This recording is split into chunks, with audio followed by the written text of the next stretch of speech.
Isang mapagpalang araw sa ating lahat. Kamusta na po kayo?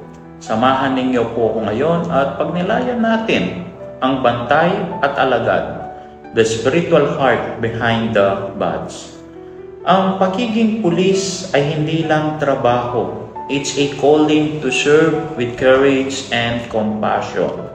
Tulad ng mga lingkod sa simbahan, ang pulis ay tinatawag upang magbantay, magsakripisyo at maglingkod para sa kapayapaan at katarungan. Batid po natin na hindi madali ang humarap araw-araw sa panganib at tukso.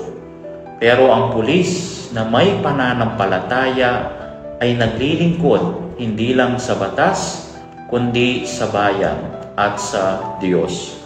Siya ay hindi lang tagapagpatupad ng batas, kundi tulay ng awa at katarungan sa lipunan.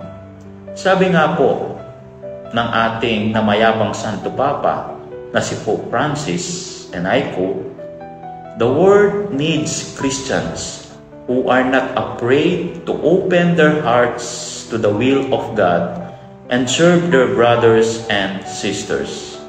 Ang pulis na may spiritual heart of ministry ay ganyan, hindi takot maglingkod, bukas ang puso at handang maging kasangkapan ng Diyos sa gitna ng kaguluhan. Tulad ng sinasabi sa Mikas chapter 6 verse 8, "Act justly, love mercy, and walk humbly with your God." Dahil sa pinakapuso ng bawat utos, sa ilalim ng bawat uniforme at sa lingkod ng bawat badge, nandoon ang isang pusong naglilingkod hindi lang bilang bantay ng batas, kundi bilang alagad ng Diyos.